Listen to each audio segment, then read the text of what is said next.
92,5 Maestro FM House with the Sound. Shalom dan apa kabar Sobat Maestro? Kita ketemu lagi di Pelangi Kasih edisi Ngobrol KPK, Ngobrol Keuangan, Parenting dan juga Karakter. Dan iya, seperti saya sampaikan tadi bahwa setiap Kamis ya di Pelangi Kasih edisi Ngobrol KPK tentunya saya tidak sendirian. Ada Profesor Chandra Cahyadi PhD, Professor of Finance at Eastern Illinois University, yang akan berbagi kepada kita semuanya bagaimana sih orang tua memberikan pendidikan keuangan kepada anak-anak kita. Kita melanjutkan pembahasan Kamis kemarin ya Sobat Maestro ya. Kalau Kamis kemarin kita sudah mendapatkan banyak sekali masukan bagaimana orang tua meletakkan dasar-dasar, mengajarkan tips-tips ya bagaimana pendidikan keuangan kepada anak-anak kita, terus juga membuat planning ataupun juga perencanaan keuangan. Hari ini kita akan membahas sesuatu yang cukup penting juga nih Sobat Maestro ya, mengenai belanja. Nah, anak-anak Gen Z ya, generasi milenial itu lebih senang belanja pakai online. Nah, lalu bagaimana kita membentuk generasi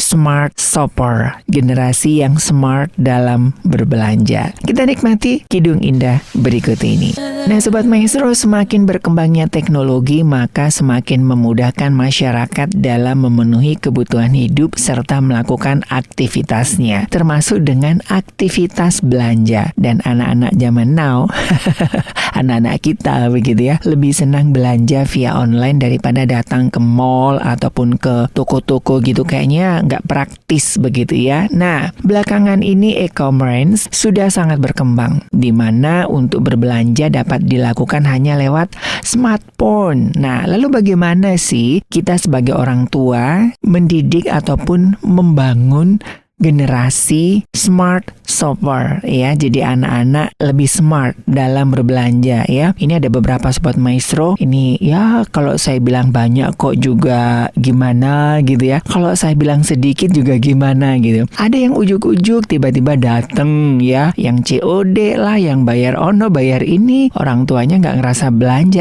ternyata anak-anaknya yang belanja. Nah, ini kan juga menjadi permasalahan yang cukup serius ya bagi orang tua. Nah, seperti apa orang tua mengajarkan ataupun membentuk generasi smart shopper? Nanti Profesor Chandra Cahyadi akan memberikan penjelasannya untuk Anda. Sobat Maestro, diskon atau harga yang lebih murah dibanding dengan toko lain memungkinkan seseorang dalam tanda kutip nih kalap dalam berbelanja. Padahal menjadi smart shopper atau pembeli yang bijak sangatlah penting untuk menjaga keuangan agar tetap stabil. Seorang perencana keuangan mengatakan mencari barang yang harganya lebih murah adalah hal yang wajar. Bener ya? Mungkin saat ini Anda mendengarkan Radio Maestro sambil scrolling gitu ya. Apalagi ini kan event-eventnya pas banget ya. Biasanya kalau tanggal cantik 44 misalnya, atau ada event-event spesial tuh kan banyak banget begitu ya. Bahkan ada yang Rp1 free ongkir dan segala macam. Nah itu kan membuat kita kadang-kadang membeli sesuatu yang kayaknya gak penting-penting amat sih. Ini akan sangat mengganggu kestabilitasan keuangan kita. Akan tetapi Sobat Maestro ya, gak salah sih ya, mencari barang yang lebih murah itu nggak salah Sobat Maestro. Ya, saya juga suka melakukan itu, membanding-banding ke.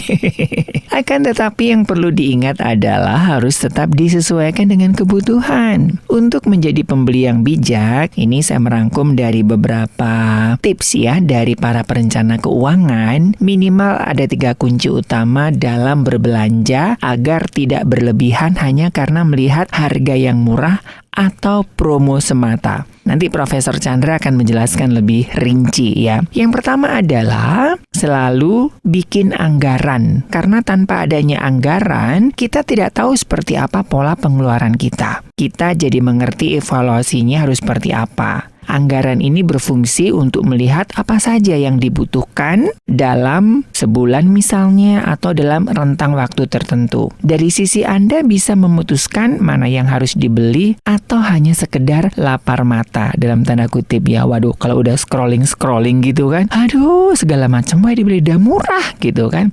Padahal nggak dipakai. Mumpung diskon nih ya. Mama saya dulu suka begitu, beli minyak bertumpuk-tumpuk, tisu bertumpuk-tumpuk, terus apalagi tuh kan, habis gitu emang kita makan minyak, makan tisu tiap hari sampai lupa gitu. Akhirnya wah, dijual lah murah ke tetangga gitu kan, sayang sebetulnya. Yang kedua adalah selalu memakai checklist. Jadi meskipun menarik banget barangnya, murah dan banyak, tetap harus pakai checklist. Memiliki daftar barang yang harus dibeli bertujuan untuk membantu fokus pada hal yang dibutuhkan saja dan mengabaikan produk lain yang belum tentu terpakai. Dan yang ketiga adalah untuk menjadi pembeli yang bijak, Anda harus mengutamakan kualitas barang dibandingkan dengan tawaran harga yang murah. Pertahankan good money habit, yaitu mengutamakan kualitas dibanding hanya sekedar agak murah, tetapi nggak ada kualitasnya. Contohnya misalnya, saya suka beli sendal nih ceritanya ya. Orang bilang, aduh, udah beli sendal aja 100.000, mahal pisan. Mendingan beli sendal yang 25.000. Saya belajar untuk ini Sobat Maestro. Saya tiap minggu itu beli sendal itu 25.000. Karena tiap minggu itu udah coplok, udah nggak bisa dipakai. Masa sebelahan? Ya kan nggak lucu gitu kan. Nah, sementara barang yang 100.000 itu bertahun-tahun bisa awet. Itu contohnya juga. Nah, terus juga contohnya kayak lampu misalnya, ya kan. Ngapain sih beli lampu ratusan ribu? Mendingan beli yang 5.000, 10.000. Tapi tiap minggu ganti Sobat Maestro. Sementara yang 75.000 atau 100.000 itu bisa 4 tahun. Nah, ini yang harus ditanamkan dalam pikiran kita ya. Saya belajar untuk itu. Milih barang murah atau barang yang berkualitas. Jadi dipastikan semua harus digabung menjadi satu. Cari yang berkualitas dan memberikan harga yang terbaik. Berbelanja dengan harga murah memang bisa menghemat pengeluaran. Namun akan lebih baik jika sisa anggaran tersebut dialokasikan pada dana darurat, investasi, tabungan, atau yang lainnya. Profesor Chandra akan menjelaskan bagaimana kita bisa membangun generasi smart shopper. Kita nikmati Kidung Indah berikut ini. Selamat pagi Mas Ari, selamat pagi para pendengar Radio Maestro dimanapun Anda berada. Hari ini saya mau membahas mengenai satu topik yang pasti akan sangat berguna karena ini sangat praktis. Jadi hari ini saya akan membicarakan mengenai topik bagaimana kita mempersiapkan generasi smart shoppers. Jadi Anda dan anak-anak Anda saat ini kita semua hidup di zaman yang unik. Sebuah zaman yang berbeda dengan zaman-zaman sebelumnya. Saat ini kita hidup di zaman digital di mana segala sesuatu bisa dilakukan dengan mudah lewat dunia maya, termasuk berbelanja. Dulu saya masih ingat bahwa hampir semua transaksi jual beli itu harus dilakukan secara tatap muka. Tapi di masa sekarang kita cukup mengambil smartphone kita, klik berapa kali, maka barang yang kita inginkan sudah ada dalam perjalanan ke rumah kita. Ini sangat memudahkan kehidupan kita dan juga sangat menghemat waktu dan juga biaya transportasi saat kita memerlukan barang atau jasa. Saya ingin menyoroti secara khusus tentang penggunaan teknologi dalam berbelanja ini. Karena hampir bisa dipastikan di masa anak Anda besar nanti, tren belanja online saat ini akan semakin menggila. Karena sekarang saja sudah heboh, apalagi nanti. Kalau Anda bukan tipe orang yang suka berbelanja online, tidak apa-apa. Tapi dalam perkembangannya, anak Anda bisa jadi seorang online shopper. Karena itulah lebih baik kita mempersiapkan mereka dari sekarang untuk jadi konsumer online yang cerdas. Jadi apa saja yang perlu kita ajarkan? Ada beberapa hal. Yang pertama adalah ajarkan anak-anak kita untuk menjadi smart shopper dengan cara membandingkan harga sebelum berbelanja. Di sini ada satu pengamatan yang perlu Anda tahu, itu adalah bahwa dunia online itu biasanya menjual urgency. Artinya, Barang online ini biasanya ditawarkan dengan iming-iming Anda dapat deal yang sangat baik, tapi Anda harus membeli barang ini saat ini juga atau dalam waktu sejam ke depan. Jadi para online seller itu biasanya memakai aspek psikis ini untuk membuat para pembeli barang online untuk melakukan atau membuat keputusan untuk berbelanja dalam waktu yang cepat. Jadi ini memanfaatkan kondisi impulse buying. Sebenarnya mau belanja secara tradisional atau belanja online, kita tetap sama saja harus membandingkan harga supaya kita bisa mendapatkan deal yang terbaik. Tapi bedanya, kalau dalam sistem belanja tradisional, kita mungkin bisa dengan mudah melihat label harga dan beradu tawar dengan penjual. Tapi dalam dunia online shopping, kita harus membuka beberapa situs berbeda, melihat harga yang ditawarkan, menghitung ongkos kirim, baru mengambil sebuah keputusan. Dan itu pun kadang-kadang tidak sesimpel itu, karena kadang-kadang barang yang ditawarkan oleh dua penjual dengan harga yang berbeda, ternyata kadang-kadang bisa berbeda juga. Jadi dalam online shopping itu kita harus lebih berhati-hati dalam beradu tawar dengan para penjualnya. Zaman sekarang sudah begitu banyak anak-anak yang sangat mahir dalam menggunakan internet dan melakukan online shopping. Karena itu, ayo kita ajarkan anak-anak kita untuk menjadi online shopper yang cerdas. Kita perlu mengajarkan mereka untuk boleh teliti sebelum membeli. Bisa membandingkan harga barang dan juga kualitas sebelum mereka berbelanja di dunia maya. Kalau tidak mau mengekspos anak kepada online shopping, karena mungkin mereka masih terlalu kecil, Anda tetap bisa mengajarkan mereka untuk menjadi konsumen yang cerdas. Ajarkan mereka prinsip membandingkan harga dengan cara manual. Misalnya, ajak mereka ketika Anda berbelanja mingguan atau bulanan. Biarkan mereka melihat Anda memilih satu produk di rak supermarket, melihat harganya, lalu melihat produk yang sama yang berbeda merek dan membeli produk yang lebih baik dealnya. Lalu Anda ajarkan kepada mereka, kepada anak Anda, mengapa Anda memilih merek A dibandingkan merek B. Jelaskan kepada mereka semua pertimbangan yang ada.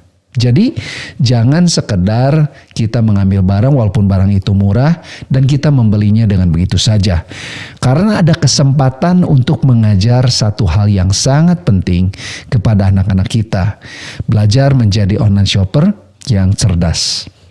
Jelaskan kepada anak kita alasan kenapa misalnya Anda memilih produk yang tertentu dan bukan produk yang lainnya. Mungkin Anda bisa jelaskan dari sudut pandang kualitas atau dari sudut pandang kekuatan dan keawetan barang tersebut. Tidak selamanya bahwa kita harus selalu memilih barang yang lebih murah. Justru saya seringkali bicara dengan beberapa orang, itu kadang-kadang saya suka tersenyum ketika mereka berkata bahwa mereka itu sangat senang kalau bisa dapat deal barang yang lebih murah. Padahal kita harus selalu ingat bahwa dengan harga murah itu pasti ada sesuatu yang harus dikorbankan. Entah itu keawetan barang tersebut atau mungkin kualitas dari barang tersebut. Jadi kita juga harus belajar untuk tidak membeli barang hanya karena barang itu murah. Saya seringkali jelaskan kepada teman-teman bahwa jangan Anda membeli barang hanya karena barang itu murah. Tapi juga jangan Anda tidak membeli sebuah barang karena barang itu mahal. Artinya apa? Menurut saya, prinsip saya dan filosofi saya dalam berbelanja adalah belilah barang yang baik dan punya keawetan yang bisa cukup lama, walaupun barang itu lebih mahal. Lakukan kegiatan membandingkan harga ini terus berulang-ulang dengan anak Anda sampai anak Anda itu mengerti. Nah, ini juga yang saya lakukan dengan anak-anak saya. Ketiga anak saya laki semua, dan saya mengajarkan kepada mereka praktek tersebut. Jadi saat ini, walaupun di Amerika sudah begitu marak dunia online, bahkan mungkin semuanya sekarang sudah menjadi online. Mereka itu sudah terbiasa untuk membanding-bandingkan harga. Mereka sudah terbiasa untuk melihat kualitas. Mereka sudah terbiasa untuk mencari deal yang terbaik.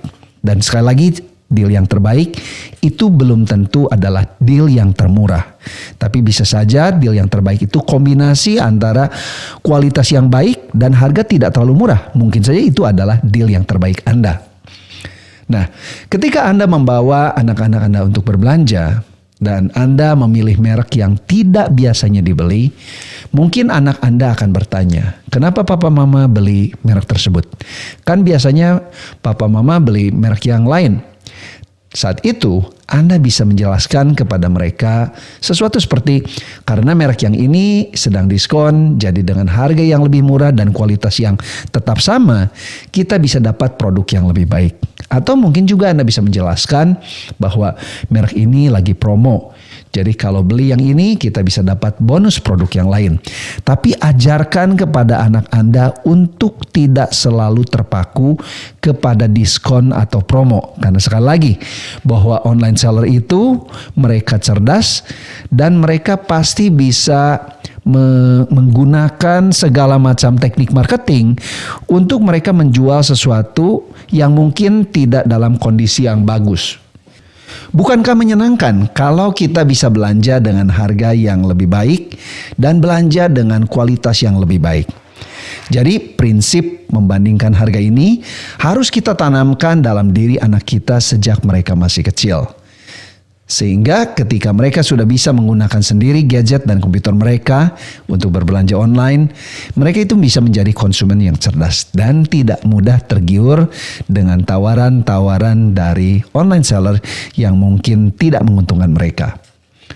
Hal yang kedua yang bisa Anda ajarkan kepada anak-anak adalah membandingkan kualitas. Ada ungkapan bahwa ada harga, ada barang. Dan ungkapan tersebut biasanya banyak benarnya. Walau fenomena ekonomi itu tidak mutlak, tapi biasanya harga akan mengikuti kualitas sebuah barang. Semakin baik kualitas sebuah barang, biasanya makin mahal harganya. Memang ada kalanya bahwa ada sebuah barang yang berkualitas baik, tapi harganya di diskon begitu banyak karena mungkin para online seller ini sedang mencoba menghabiskan stok dari barang tersebut.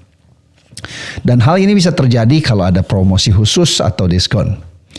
Konsep dasar ekonomi ini perlu kita ajarkan kepada anak-anak. Jangan sampai mereka menjadi orang yang hanya selalu mengejar harga murah tapi melupakan kualitas.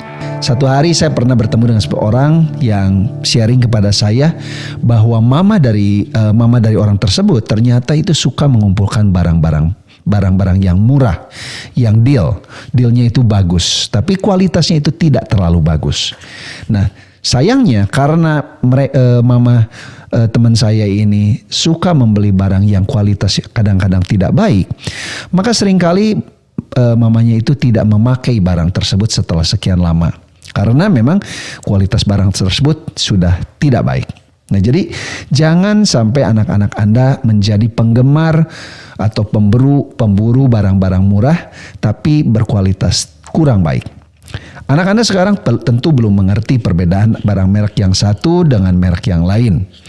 Tapi Anda bisa mulai memperkenalkan konsep ini kepada mereka dengan cara membeli produk yang sama secara rutin dan jelaskan kepada mereka alasan Anda memilih barang tersebut atau merek tersebut. Misalnya Anda bisa jelaskan, papa mama beli barang merek ini karena bahannya lebih bagus. Atau mungkin Anda bisa jelaskan, kalau beli barang ini, merek ini, papa mama merasa yakin dengan kualitasnya atau dengan pelayanannya yang bagus, after sale service. Ini pengajaran yang sangat sederhana. Tapi pengajaran konsep sederhana seperti ini bisa membekas dalam ingatan anak.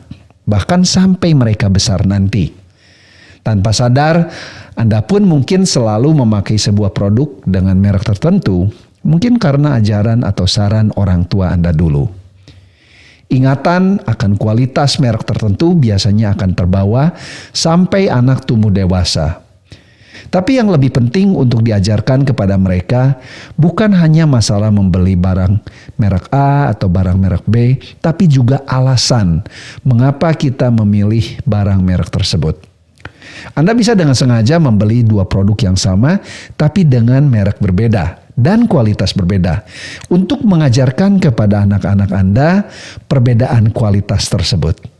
Cara seperti ini biasanya akan sangat diingat oleh anak-anak kita. Sebenarnya tanpa sadar pun Anda sering menyampaikan pesan bahwa produk merek tertentu itu lebih baik dari merek yang lain. Misalnya ketika Anda sedang di dapur dan sedang menggunakan produk merek A, mungkin Anda tanpa sadar berkomentar, wah memang nih, merek A ini memang gak bohong ya. Kalau masak pakai bumbu merek A ini, masakan pasti jadi lebih enak. Atau mungkin Anda sedang buru-buru harus memakai sebuah aplikasi di smartphone Anda, tapi ternyata smartphone Anda itu lelet. Secara spontan mungkin Anda membuat komentar, aduh tahu gitu mestinya dulu beli handphone yang lain ya. Mahal dikit gak apa, tapi gak lelet kayak gini. Bahkan ketika Anda sedang nonton televisi bersama keluarga dan melihat tayangan iklan satu produk yang Anda pernah pakai, biasanya mungkin Anda akan mengeluarkan komen seperti, bohong, kemarin juga nggak kayak gitu. Atau mungkin Anda berkata, bener loh, barang merek itu memang bagus. Kemarin papa mama coba beli, memang kualitasnya itu sesuai dengan yang diiklankan. Sekali lagi, pelajaran keuangan untuk anak tidak harus terjadi di dalam kelas saja. Tapi itu juga bisa Anda lakukan di dalam kehidupan sehari-hari Anda bersama mereka. Kelak, ketika mereka sudah besar nanti, ketika mereka sudah cukup umur untuk belanja barang online sendiri, prinsip ada harga, ada kualitas itu pasti akan diingat baik oleh anak-anak Anda. Dan kalau Anda secara konsisten menekankan kepada mereka untuk memilih kualitas, walaupun mungkin harganya lebih mahal, kemungkinan besar ketika mereka berbelanja online pun, mereka akan menjadi online shopper yang bijak dan akan memilih barang yang baik. Hal yang berikutnya yang harus kita ajarkan kepada anak-anak adalah untuk mempelajari semua testimoni atau review produk. Nah, testimoni dan review adalah cerita pengalaman orang lain tentang sebuah produk dan ulasan produk itu sendiri. Memang saat ini ada banyak testimoni atau review produk yang bersifat bodong. Itu karena saat ini banyak juga online seller yang tidak jujur. Mereka membayar orang-orang untuk posting review-review yang tidak benar, tidak akurat, yang dibuat-buat. Memang ketika kita bicara masalah testimoni dan review, kedua hal ini tentu saja harus jadi pertimbangan ekstra kita ketika kita membeli sebuah barang. Walaupun ada prinsip ada harga barang, mungkin ada juga penjual nakal yang dengan sengaja menaikkan harga barang tertentu terlebih dahulu supaya barang yang dijualnya itu dianggap barang yang lebih berkualitas. Nah, disinilah peranan dari testimoni dan review. Dengan adanya testimoni dan review barang, kita bisa tahu apakah barang yang akan dibeli itu harganya harga normal atau harga yang sudah dinaikkan terlebih dahulu. Mengecek dan membandingkan testimoni dan review itu wajib kita ajarkan kepada anak-anak kita ketika mereka hendak membeli sebuah barang dengan merek yang belum pernah mereka beli atau jarang mereka gunakan sebelumnya. Anda mungkin akan bertanya kepada teman, tetangga, anggota keluarga lain yang punya pengalaman memakai merek yang belum pernah Anda coba. Atau kalau Anda termasuk orang yang suka browsing, Anda bisa masuk ke Google, masukkan merek produknya, dan mencari review dan testimoni orang mengenai kualitas barang tersebut. Tapi sekali lagi, ajarkan anak-anak Anda untuk bisa menjadi konsumen yang cerdas, yang bisa mengenali review atau testimoni yang benar atau review dan testimoni yang palsu. Ajarkan untuk anak Anda membaca testimoni dan review itu sebelum mereka berbelanja membeli barang, supaya tidak ada penyesalan setelah mereka membeli barang tersebut. Hal yang berikutnya yang perlu kita ajarkan kepada anak kita adalah menemukan seller yang tepat. Anda mungkin punya toko atau seller favorite tertentu yang sudah jadi langganan berbelanja Anda. Mungkin karena harganya lebih bersaing, lebih kompetitif, barangnya yang mungkin lebih lengkap, diskonnya yang biasanya lebih besar, atau pelayanannya yang lebih baik. Sebagai konsumen yang cerdas, memang tidak ada salahnya kalau kita memilih berbelanja di toko tertentu karena pertimbangan-pertimbangan di atas tadi. Ajari anak Anda untuk tidak hanya membandingkan harga, tapi juga membandingkan kualitas toko yang menjual barangnya, terutama kualitas pelayanan setelah penjualan, after sale service. Anda tahu sendiri di zaman online ini, semua pembelian terjadi tanpa tatap muka. Sehingga kalau terjadi kesalahan, itu akan lebih sulit untuk dibereskan. Memang ada beberapa toko online terkemuka yang memberikan pelayanan purna jual yang baik. Tapi tidak semua toko atau seller itu punya pelayanan baik seperti toko yang tersebut. Karena itu, carilah toko yang terbaik supaya kita tidak menyesal setelah membeli.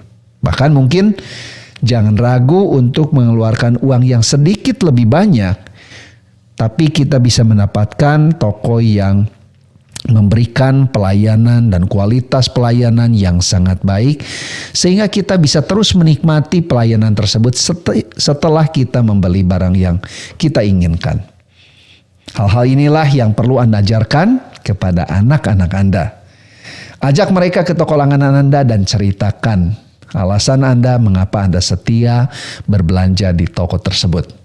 Saya yakin anak Anda akan belajar mengingat kualitas-kualitas yang Anda sebutkan, dan pelan-pelan mereka seiring dengan pertumbuhan mereka juga akan menjadikan kualitas-kualitas tersebut sebagai nilai-nilai yang harus dipegang oleh mereka ketika mereka sedang mencari sebuah toko yang menjual barang yang mereka butuhkan.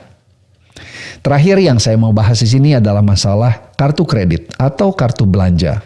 Dalam belanja online, kebanyakan transaksi pembayaran itu dilakukan secara digital. Bahkan sekarang hampir 100% itu digitalisasi. Biasanya pembayaran dilakukan dengan menggunakan kartu kredit atau transfer ATM atau internet banking. Anak Anda pasti terlalu muda saat ini untuk punya kartu kredit tersendiri atau kartu-kartu lainnya. Tapi Anda mungkin bisa kaget karena dalam beberapa tahun saja anak Anda tiba-tiba sudah tahu cara menggunakan kartu kredit dengan mudahnya. Dari mana mereka belajar memakai kartu kredit itu? Dari mana mereka mendapatkan kebiasaan memakai kartu kredit tersebut? Jawabannya itu adalah dari Anda sendiri. Kalau Anda seorang online shopper, mereka akan memperhatikan cara Anda ketika berbelanja online. Jadi ingat bahwa teladan Anda itu akan sangat berbekas dalam ingatan anak-anak Anda. Jadi sebagai orang tua yang baik, Anda harus berhati-hati dalam menggunakan kartu kredit atau kredit pada umumnya. Ajarkan kepada anak-anak kita untuk memakai kredit dengan baik dan mengelolanya dengan baik, dan yang terpenting adalah membayar semua kredit yang ada itu dengan bijaksana. Ajarkan anak-anak bahwa kartu kredit ini bukan kartu sembarang, tapi ini adalah utang yang harus dipertanggungjawabkan dan harus dibayar kembali. Sekian pembahasan kita mengenai pengajaran keuangan kepada anak, dan kita akan lanjutkan bahasan kita di minggu yang akan datang.